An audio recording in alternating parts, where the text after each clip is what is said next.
Hola amigos de YouTube, tengan un cordial saludo de mi parte. Nuestro grupo está conformado por Catherine Peláez, Alexandra Sicha y mi persona. Ahora, nosotras les vamos a presentar dentro de los tejidos vegetales los temas que son tejidos de sostén y tejidos conductores. Los tejidos de sostén. En general, encontramos el colénquima y el esclerénquima, que son tejidos especializados de sostén de las plantas.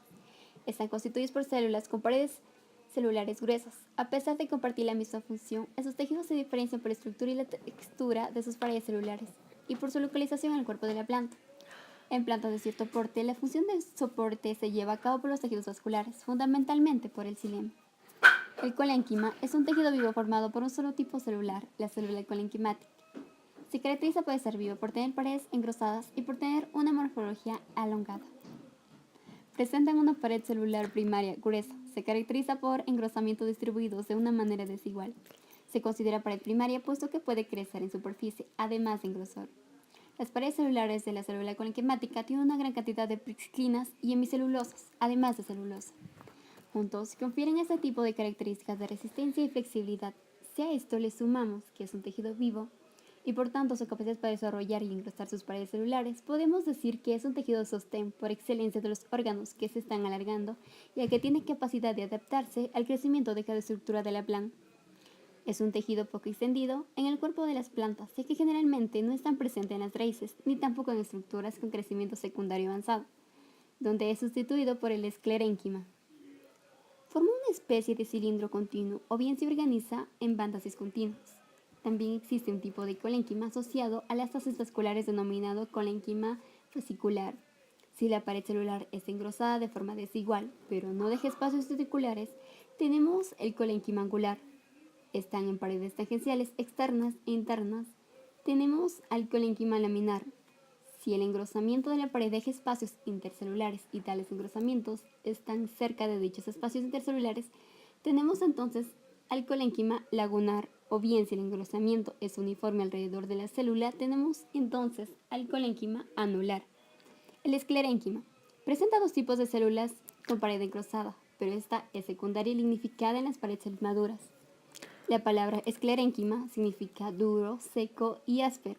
Las células esclerénquimas maduras no contienen protoplasma y son células muertas. Gracias a la estructura de sus paredes celulares, el esclerénquima tiene una función muy importante en el soporte de los órganos. Protegen las partes más blandas de las plantas y más vulnerables a estiramientos, pesos, presiones y flexiones.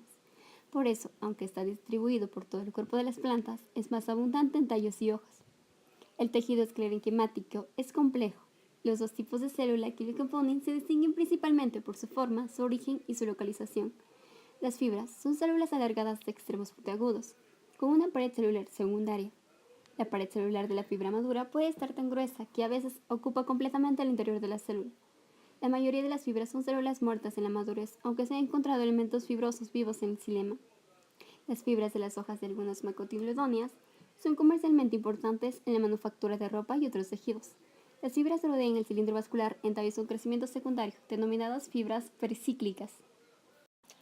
Ahora vamos a hablar del segundo tema que trata de los tejidos conductores. La característica más llamativa que distingue a las plantas vasculares de las no vasculares es la presencia de tejidos especializados en la conducción de agua, sustancias inorgánicas y orgánicas. Estos tejidos son el xilema y el floema. El xilema conduce grandes cantidades de agua y algunos compuestos inorgánicos y orgánicos, desde la raíz a las hojas, mientras que el floema conduce sustancias orgánicas producidas en lugares de síntesis, fundamentalmente en las hojas y en las estructuras de almacenamiento, al resto de la planta. Las plantas necesitan de tejidos conductores para su crecimiento porque distribuyen agua y sustancias orgánicas. Durante el crecimiento primario, la planta se origina el xilema y el floema primario.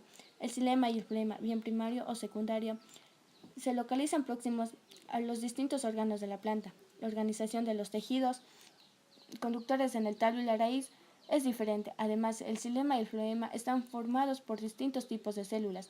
El conjunto de haces vasculares en el tallo y en la raíz se le denominan estelas.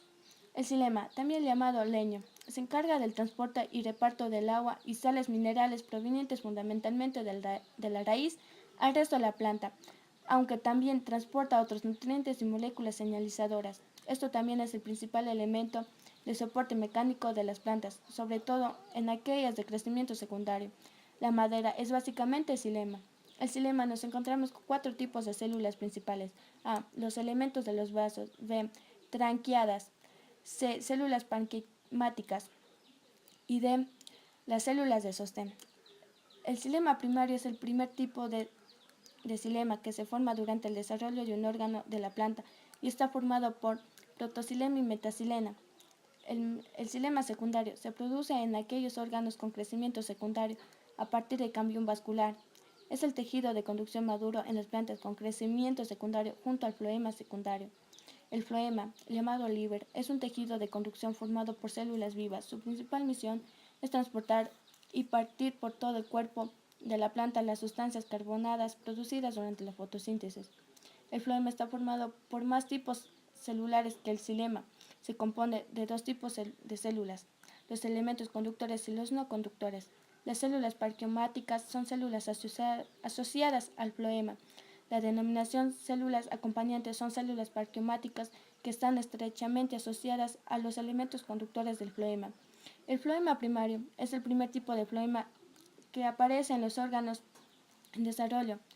Aparecen primero como protofloemas y más tarde como metafloema. El floema secundario se forma a partir de cambium vascular en las plantas con crecimiento secundario. Los elementos conductores están muy desarrollados, así como las células acompañantes, y aparecen tanto en parquioquimia axial como radiomedular. Las células del floema secundario, al contrario del xilema, no depositan pared secundaria y son células vivas.